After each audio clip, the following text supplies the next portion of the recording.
நிக்காக செய்து தந்தேன், வாழ்க்கை துணையாக ஆக்கி தந்தேன். கபூல் செய்வீர்களா? கபூல் செய்யும்.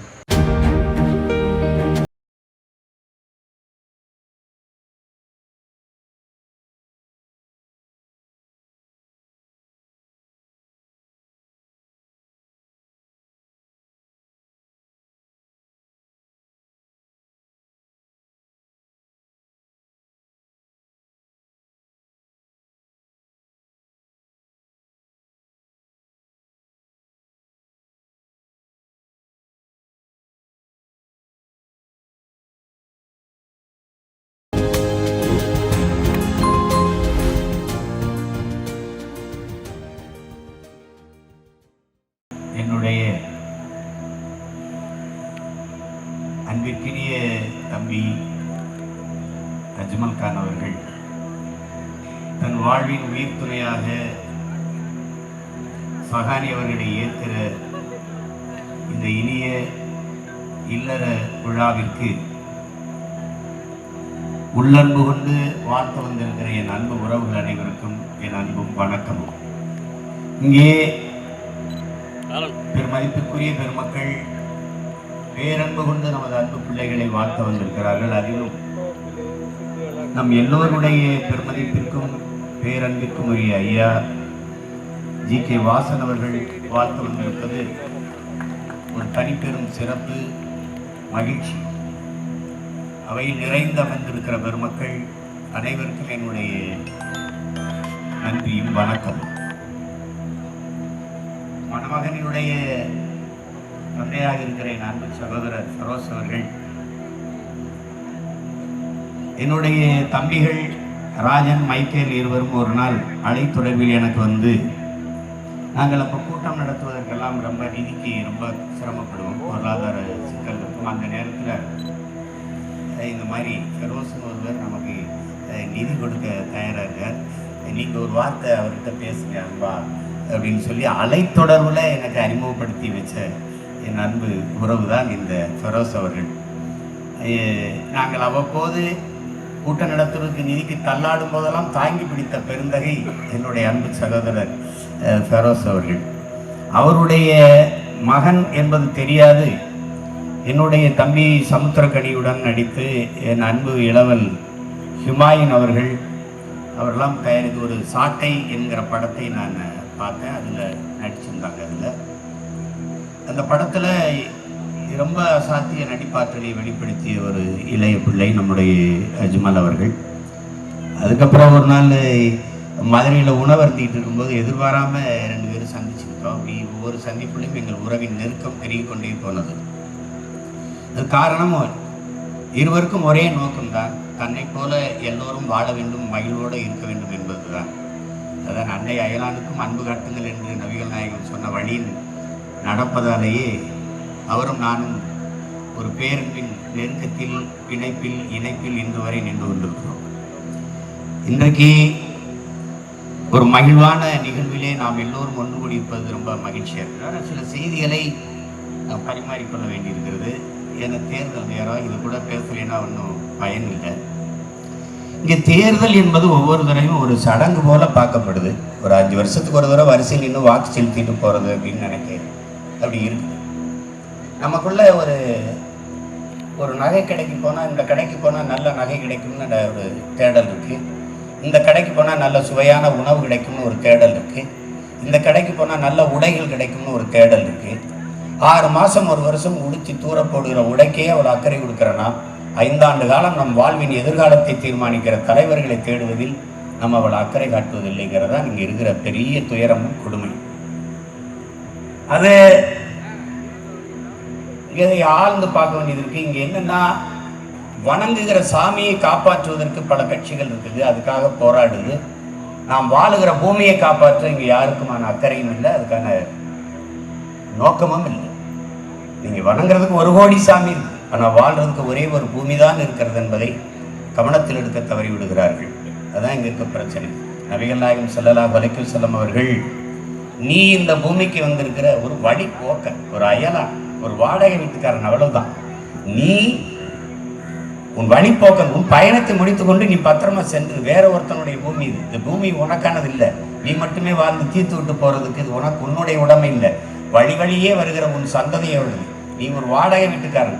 வீட்டை காலி பண்ணி கொடுக்கும்போது வீட்டின் உரிமையாளரிடத்தில் எப்படி பத்திரமா ஒப்படைச்சிட்டு போவியோ அப்படி ஒப்படைச்சிட்டு போகும். அதை விட்டுட்டு நீயே வாழ்ந்து தீர்த்து விடுவதற்கு இது உனக்கான உடைமை இல்லை. இது பல கோடிக்கணக்கான உயிரினங்களின் உடைமை இந்த உலகம், இந்த பூமி என்பதை நாம் என்றைக்கு புரிந்து கொள்கிறோமோ அன்றைக்கு அதை விடுத்து விட்டு வாழுகிற பூமியில் காற்று நஞ்சாயிருச்சு, தண்ணீர் நஞ்சாயிருச்சு, உணவு விஷமாயிருச்சு, நீங்கள் காற்றை சுவாசிக்கவில்லை கந்தகத்தை சுவாசிக்கிறீர்கள் என்பதை மறந்துவிட்டு சந்திர மண்டலத்தில் மனிதன் குடியேற முடியுமா, அங்கு காற்று இருக்கா அங்கு நீர் இருக்கா என்று தேடுவது என்பது மாதிரி ஒரு உலக பைத்தியக்காரத்தனம் ஒண்ணுமே கிடையாது. இருக்கிற இந்த நிலத்தில் இருக்கிற நீரை, இந்த நிலத்தில் இருக்கிற காற்றை அதை தூய்மையாக வைத்துக் கொள்ளாமல் வெவ்வேறு கிரகங்களை நோக்கி படையெடுப்பது தேடுவது என்பது ஒரு சுத்த அறிவிழந்த தனம். அதை நம்ம புரிஞ்சுக்கணும். இந்த சூழலில் என் அன்பு மக்கள், என் அருமை உறவுகள், இனியேனும் நமக்குள் ஒரு விழிப்புணர்வு தேவைப்படுது. விழிப்புணர்வே விடுதலையின் முதல் படி. அதை நீங்கள் புரிந்து கொள்ளுங்கள். மாமேதை மார்க்ஸ் சொன்னது போல இது தனி ஒரு மனிதனுக்கோ ஒரு அரசுக்கோ ஒரு அரசாங்கத்திற்கோ உடமையானது இல்லை. இது நீங்கள் வாழுகிற பூமியை இன்னும் செழுமைப்படுத்தி இன்னும் வளமைப்படுத்தி வருங்கால சந்ததிக்கு ஒப்படைச்சிட்டு போக வேண்டிய பொறுப்பும் கடமையும் நமக்கு கையளிக்கப்பட்டிருக்குது. நமது தாத்தா கோடி கோடியாக பணத்தை சேர்த்து வங்கியில் வைக்கல, விலை உயர்ந்த கார்களை வாங்கி வைக்கல, மாளிகை கட்டி வைக்கல. ஆனால் மலை மலையாக இருந்தது, அருவியாக இருந்தது, ஆறாக இருந்தது, காடுகள் அப்படியே இருந்தது. ஆனால் இப்போ அப்படி இருக்குதா என்பதை ஒரு முறை நீங்கள் கேள்வி எழுப்பி பார்க்கிறீர்கள். உங்கள் முன்னால் தண்ணீர் போத்தல்கள் இருக்கிறது. ஆனால் நம் தாத்தாவுக்கு முன்னால் அது இல்லை என்பதை நீங்கள் புரிந்து கொள்ளணும். தண்ணீர் மனித தேவை மட்டுமா, உலக உயிர்களின் உயிர் தேவையா என்பதை ஒவ்வொரு மானுடனும் சிந்திச்சு பார்க்கணும். நமக்கு தாகம் போத்தல் இருக்கு, கடையில் வாங்கி குடிக்கிறோம். காக்கையும் கொக்கும் சிட்டும் குருவியும் யானையும் பூனையும் நாயும் நரியும் என்ன செய்யும் என்பதை நாம் சிந்தித்து பார்க்க தவறுகிறோம். இங்கேதான் அடிப்படையில் பிழை இருக்கு. அரசியல் என்பது அனைத்து உயிர்களுக்குமான தேவையும் அதை நிறைவு செய்யும் சேவையும் தான் என்பதை என்று உணர்கிறோமோ அன்று இந்த நாடு மக்களும் நலமாக வாழ முடியும். இறந்த பிறகு நீங்கள் தேடி சென்று சொர்க்கத்தை அடைய வேண்டியதில்லை. இருக்கிற பூமியவே, வாழுகிற பூமியவே நாம் சொர்க்கமாக மாற்ற முடியும் என்பதை அறிவார்ந்த தமிழ் மக்களின் அன்பு சொந்தங்கள் புரிந்து கொண்டு இந்த தேர்தலையாவது வெறும் தேர்தலாக இல்லாமல் ஒரு மாறுதலுக்கான களமாக நீங்கள் கையாளுவீர்கள், அதை செயல்படுவீர்கள் என்று நான் நம்புகிறேன். இங்கே மதிப்புமிக்க தலைவர் பெருமக்கள் வந்திருக்கிறார்கள். மணமக்களுக்கு நான் சொல்ல ஒன்றுதான். உங்களுக்கு ஒரு பெரியவர் 5 வேளை இறைக்கடமை ஆற்றுகிறவர், 5 வேளை தொழுபவர். அவர் அதிகாலை தொழுகையை தவற விடுகிறார். அந்த நேரத்தில் ஒருவர் அவரை தட்டி எழுப்புகிறார். அதிகாலை தொழுகைக்கு நேரமாகிவிட்டது, எழுந்திரு எழுந்திரு என்று தட்டி எழுப்புகிறார். அவர் மறுபடியும் உடல் சோர்வில் உழைத்த களைப்பில் உறங்கி விடுகிறார். மறுபடியும் போயிட்டு வந்து திருப்பி அதை தட்டி அவரை எழுப்புகிறது. தயவு செய்து எழுந்திருங்கள், அதிகாலை தொழுகைக்கு நேரமாகுது, எழுந்திருங்கள் என்று தட்டி எழுப்புது. அவர் பதறி போய் எழுந்து ஓடி போய் கைகால் முகம் கழுவி தொழுகைக்கு போய் தொழுகை முடித்து விட்டு தேடுகிறார். தன்னை எழுப்பிவிட்ட அந்த ஆள் யார் என்று அந்த ஓரத்தில் நின்று கொண்டிருக்கிறார். அவர்கிட்ட போய் என்னை அந்த நேரம் தவறவிடாமல் தொழுகைக்கு அனுப்பிய நீங்கள் உங்களுக்கு ரொம்ப நன்றி, நீங்கள் யார், என்னை இவ்வளவு அக்கறையோடு எழுப்பி அனுப்பினீர்களே, நீங்கள் யார் என்று கேட்டார். நான் தான் சாத்தான். நீங்கள் ஏன் என்னை அனுப்புனீங்க அப்படின்னு. நீங்கள் 5வது வேளை அதிகாலை தொழுகை தவறவிட்டால் நீங்கள் இறையச்சத்தோடு போய் உங்கள் இறைவனிடத்திலே அஞ்சி வேண்டுவீர்கள், தொழுவீர்கள். உங்கள் இறைவனோ அளவற்ற அருளாளன், கருணையாளன், உங்களுக்கு அளவு கடந்த அன்பை தந்து விடுவான். அது உங்களுக்கு கிடைத்து விடக்கூடாது என்பதற்காகவே நான் உங்களை சரியான நேரத்தில் எழுப்பி அனுப்பினேன் என்று அந்த சாத்தான் சொல்லுது. அப்படி இந்த நாட்டுக்கும் மக்களுக்கும் ஒரு நல்லதும் நடந்துவிடக்கூடாது என்று பல சாத்தான்கள் நம்மளை தட்டி எழுப்பி கொண்டிருக்கிறது என்பதை அறிவார்ந்த தமிழ் சமூக மக்கள் புரிந்து கொள்ள வேண்டும் என்பது எனது அன்பும் வேண்டுகோளும். அந்த மாதிரி இல்லாது நீங்கள் எப்போதுமே விழிப்புணர்வோடு இருக்க வேண்டும் என்பது எனது வேண்டுகோள். நபிகள் நாயகம் ஸல்லல்லாஹு அலைஹி வஸல்லம் அவர்கள் ஒரு நல்ல தகப்பன் தாய் என்பது கடமை. பிள்ளைகளுக்கு நல்ல கல்வியும் ஒழுக்கத்தையும் கொடுத்து செல்வதுதான், செல்வத்தை கொடுத்து செல்வதில்லை. அப்படி இனிய இல்லறம் ஏற்கிற இந்த இணையர்கள் தம்பி அஜ்மல் சகானி ஆகியோர் அவர்கள் பிள்ளைகளுக்கு நல்ல கல்வியும் ஒழுக்கத்தையும் கொடுத்து அந்த நபிகளின் வழி நின்று வாழ வேண்டும் என்பது என்னுடைய அன்பும் வாழ்த்துக்களும். எல்லா நலமும் வளமும் பெற்று நீண்ட நாட்கள் நிறைவுடன் இந்த மணமக்கள் வாழ நிறைந்த மனதுடன் வாழ்த்துகிறேன். வாழ்க மணமக்கள், வாழ்க மணமக்கள், வாழ்க மணமக்கள். மரியாதைக்குரிய மணமகன் மணமகள் இரு வீட்டாருடைய குடும்பத்தாரர்களே, அவர்களுடைய உற்றார் உறவினர்கள், நண்பர்கள், நலன் விரும்பிகளே, மேடையிலே அமர்ந்திருக்கிற மதிப்பிற்குரிய உலமாக்களே, மரியாதைக்குரிய உலகத் தமிழர்களுடைய எண்ணங்களை பிரதிபலித்துக் கொண்டிருக்கிற நம்முடைய மரியாதைக்குரிய திரு சீமான் அவர்களே, கலைத்துறையினுடைய மரியாதைக்குரிய இரண்டு சிறப்பான நடிகர்கள் இங்கே வந்திருக்கிறார்கள். அவர்களுக்கு என்னுடைய வணக்கத்தை தெரிவித்துக் கொள்கிறேன். ஐயா விஜிபி அவர்கள் இங்கே வந்து மணமக்களை வாழ்த்துவது மிகுந்த மரியாதைக்குரியது என்பதை இந்த நேரத்தில் நான் குறிப்பிட விரும்புகிறேன். நம்முடைய அபு, நம்முடைய தங்கவிலாஸ் குடும்பம், நம்முடைய மரியாதைக்குரிய திரு நடிகர் ஃபெரோஸ்கான் அவர்கள், இவர்கள் குடும்பம் இன்றைக்கு ஒரே குடும்பமாக இணைந்து செயல்படுவது வாழ்த்துக்குரியது, பாராட்டுக்குரியது என்று நான் முதலிலே மகிழ்ச்சியோடு தெரிவிக்க விரும்புகிறேன். காரணம், இன்றைக்கு நான் இந்த மேடையிலே பேசுகின்றேன் என்றால் தமிழ் மாநில காங்கிரஸ் கட்சியினுடைய தலைவராக பேசவில்லை, தங்கவிலாஸ் குடும்பத்தினுடைய பிரதிநிதியாக பேசுகிறேன் என்று பெருமையோடு குறிப்பிட விரும்புகிறேன். ஐயா மூப்பனார் குடும்பத்தினுடைய மூத்த உறுப்பினர் ஐயா சந்திரசேகர மூப்பனார் அவர்கள் மூப்பனார் குடும்பத்திலிருந்து மரியாதைக்குரிய அவருடைய குடும்பத்தினுடைய அத்துணை மரியாதைக்குரியவர்களும் மேடையில் அமர்ந்திருக்கிறார். தங்கவிலாஸ் குடும்பத்திற்கும் ஐயா மூப்பனார் குடும்பத்திற்கும் உள்ள தொடர்பு ஒருவேளை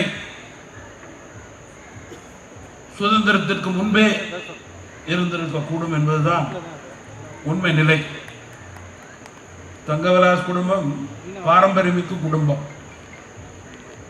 தஞ்சை மண்ணுக்கு தொடர்ந்து பெருமை சேர்த்தவர்கள், மிகுந்த மரியாதைக்குரியவர்கள். ஐயா ஜி.கே. மூப்பனார், ஐயா ஜி.ஆர். மூப்பனார், ஐயா ஜி.எஸ். மூப்பனார், ஐயா சவுந்தரராஜ மூப்பனார் போன்றவர்களெல்லாம் அந்த குடும்பத்தோடு 50 வருட காலமாக இணைந்து பழகியவர்கள். இன்றைக்கு நம்முடைய அபு அவர்கள் ஐயா மூப்பனாருக்கு 20 ஆண்டுகளுக்கு முன்பே ஒரு செல்ல பிள்ளையாக இருந்தவர். அபுவுக்கு டெல்லியில் எந்த ஆட்சி யார் வந்தாலும் தெரியாதவர்களே இருக்க முடியாது, அதுதான் அவருடைய தனி சிறப்பு. அதன் அடிப்படையில் அவர்கள் ஒரு கை கொடுப்பது இன்னொரு கைக்கு தெரியாது என்பது போல தொடர்ந்து பலருக்கு உதவி செய்து கொண்டிருப்போர் என்பதை நாம் டெல்லியில் இருந்த காரணத்தினால் நன்கு அறிவேன். சமுதாயத்துக்கும் சரி, நண்பர்களுக்கும் சரி, நலன் விரும்பிகளுக்கும் சரி அவரது இந்த பணி தொடர்கிறது என்று நான் மகிழ்ச்சி அடைகிறேன்.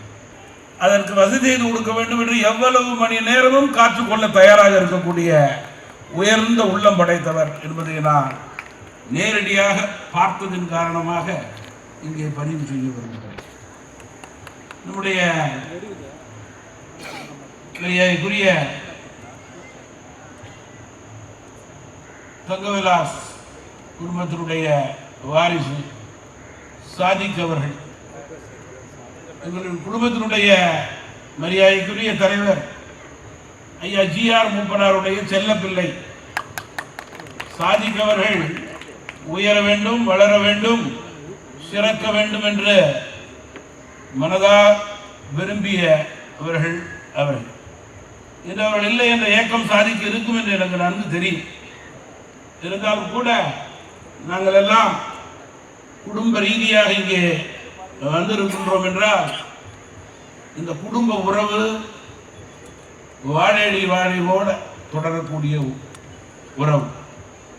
அதற்கு எடுத்துக்காட்டாக முதல் சந்திப்பிலேயே நம்முடைய மரியாதைக்குரிய பெரோஸ் கான் அவர்களோடு நாம் பேசிய போது அவருடைய எண்ணத்தை என்னால் நன்கு உணர்ந்து கொள்ள முடிந்தது. இந்த இரு குடும்பமும் இரண்டரை கலந்த குடும்பமாக இன்றைக்கு செயல்பட தொடங்கி இருக்கின்றது என்றால் உண்மையிலேயே சமுதாயத்துக்கு பெருமை, நம்மை போன்ற நலன் விரும்பிகளுக்கு பெருமை.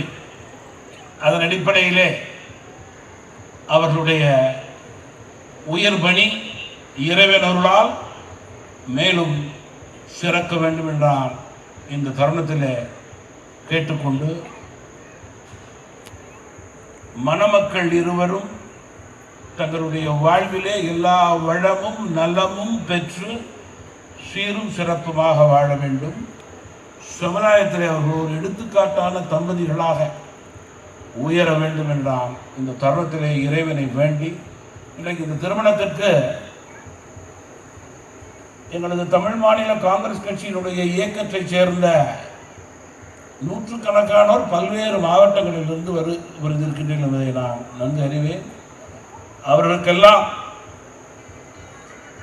தங்கவிலாஸ் குடும்பத்தின் சார்பிலே நான் என்னுடைய வணக்கத்தையும் நன்றியையும் தெரிவித்துக் கொள்கிறேன். அதே போல பல்வேறு கட்சியைச் சேர்ந்த பிரதிநிதிகள், பல்வேறு துறையை சார்ந்த மரியாதைக்குரியவர்களெல்லாம் ஆங்காங்கே அமர்ந்திருப்பதை நான் இங்கே வந்தபோது பார்த்தேன். அவர்கள் அத்துணை பேருக்கும் ஏன் இரு குடும்பத்தின் சார்பிலும் கூட வணக்கம் கூற தகுதி பெற்றவனாக நான் இங்கே பேசிக் கொண்டிருக்கிறேன். மேலும் நம்முடைய மரியாதைக்குரிய சீமான் அவர்கள் இன்றைக்கு தேர்தலுடைய விழிப்புணர்வை பற்றி பேசினார்கள். இது ஜனநாயக நாடு. பல கூட்டங்களிலே அவர்களே பேசியிருக்கிறார்.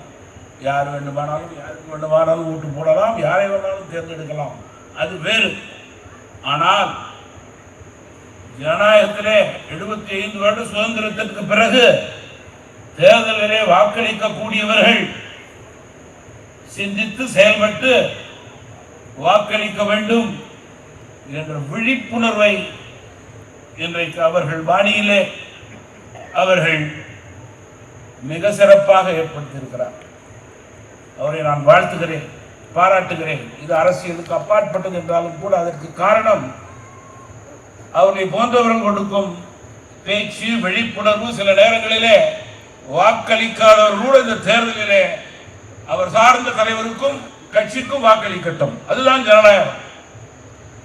அதற்கு இன்றைக்கு ஒரு சிறப்பான முறையிலே விழிப்புணர்வை கொடுத்த நம்முடைய மரியாதைக்குரிய நாம் தமிழர் கட்சியினுடைய மதிப்புக்குரிய தலைவர் அவர்களுடைய நன்றியை தெரிவித்துக் கொள்கிறேன். மீண்டும் திருமண விழாவுக்கு வருகின்ற அனைவருக்கும் என்னுடைய வாழ்த்துக்களையும் பாராட்டுக்களையும் நன்றியையும் தெரிவித்து விடைபெறுகிறேன்.